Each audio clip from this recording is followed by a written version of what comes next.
السلام علیکم بچوں، آج ہم پڑھیں گے اردو کا سبق نمبر 16 علامہ محمد اقبال رحمۃ اللہ علیہ۔ چلے پڑھتے ہیں۔ علامہ محمد اقبال رحمۃ اللہ علیہ۔ آج 9 نومبر ہے علامہ محمد اقبال رحمۃ اللہ علیہ کی پیدائش کا دن۔ دادا جان نے بچوں سے کہا، آؤ بچوں، آج ہم علامہ محمد اقبال رحمۃ اللہ علیہ کے بارے میں بات کرتے ہیں۔ کمال اور سائمہ دادا جان کے پاس آ کر بیٹھ گئے۔ دادا جان، علامہ محمد اقبال رحمۃ اللہ علیہ بہت بڑے شاعر تھے۔ آپ نے بچوں کے لیے بہت اچھی اچھی نظمیں لکھی ہیں۔ کیا آپ نے ان کی کوئی نظم پڑھی ہے؟ کمال، دادا جان، ہم نے اپنی کتاب میں علامہ محمد اقبال رحمۃ اللہ علیہ کی نظم ہمدردی پڑھی ہے۔ دادا جان، یہ بہت اچھی نظم ہے، ذرا بتائیں کہ اس نظم میں علامہ محمد اقبال رحمۃ اللہ علیہ نے کیا بات کہی ہے؟ کمال، اس نظم میں ایک بلبل اور جگنوں کا قصہ ہے۔ ایک بلبل کو گھر پہنچنے میں دیر ہو گئی، رات کا اندھیرا پھیلنے لگا۔ بلبل اداس ہو کر سوچنے لگا کہ اس اندھیرے میں وہ اپنا گھونسلہ کیسے تلاش کرے گا۔ اس مشکل وقت میں ایک جگنو نے بلبل کی مدد کی اور اسے اپنی روشنی میں اس کے گھونسلے تک پہنچایا۔ دادا جان، جی بیٹا، اس نظم میں علامہ محمد اقبال رحمۃ اللہ علیہ ہمیں بتاتے ہیں کہ دنیا میں وہی لوگ اچھے ہیں جو مصیبت کے وقت دوسروں کے کام آتے ہیں۔ فرماتے ہیں لوگ وہی جہاں میں اچھے، ہیں لوگ وہی جہاں میں اچھے، آتے ہیں جو کام دوسروں کے، آتے ہیں جو کام دوسروں کے۔ سائمہ، دادا جان، ہماری کتاب میں علامہ محمد اقبال رحمۃ اللہ علیہ کی نظم ایک پہاڑ اور گلہری ہے۔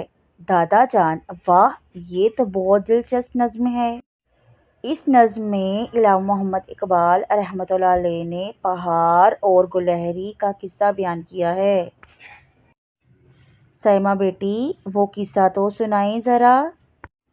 سائمہ، ایک پہاڑ گلہری سے کہتا ہے کہ تم ایک چھوٹے سے اور معمولی جانور ہو، جبکہ میں بڑا اور شاندار پہاڑ ہوں۔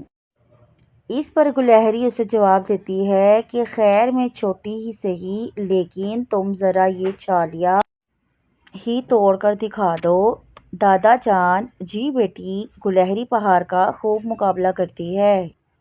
پہاڑ اس کے سامنے خاموش ہو جاتا ہے۔ اس نظم میں علامہ محمد اقبال رحمۃ اللہ علیہ نے یہ بھی نصیحت کی ہے، نہیں ہے چیز نکمی کوئی زمانے میں، نہیں ہے چیز نکمی کوئی زمانے میں، کوئی برا نہیں قدرت کے کارخانے میں، کوئی برا نہیں قدرت کے کارخانے میں۔ کمال، دادا جان، ایک سوال ہے کہ پہاڑ اتنا بڑا تھا، پھر وہ ایک چھوٹی سی گلہری کے سامنے کیسے خاموش ہو گیا؟ دادا جان، بیٹا، تم نے بہت اچھا سوال کیا۔ پہاڑ بڑا ہے مگر حرکت نہیں کر سکتا، گلہری چھوٹی ہے مگر حرکت کر سکتی ہے۔ حرکت کرنے والی چیز ساکن چیز سے بازی لے جاتی ہے۔ علامہ محمد اقبال رحمۃ اللہ علیہ کی شاعری کا پیغام یہی ہے کہ حرکت میں برکت ہوتی ہے۔ حرکت، محنت اور عمل کرنے والے ہی ترقی کرتے ہیں، دوسروں سے آگے نکل جاتے ہیں۔ کمال، دادا جان، ہماری استانی نے ہمیں بتایا تھا کہ علامہ محمد اقبال رحمۃ اللہ علیہ نے ہمیں پاکستان بنانے کی راہ بتائی تھی۔ دادا جان، آپ کی استانی نے درست بتایا، مسلمان غلام تھے۔ علامہ محمد اقبال رحمۃ اللہ علیہ نے مسلمانوں کو آزادی کی تعلیم دی۔ مسلمانوں نے علامہ محمد اقبال رحمۃ اللہ علیہ کی باتوں پر عمل کیا اور اپنے لیے پیارا وطن پاکستان بنا لیا۔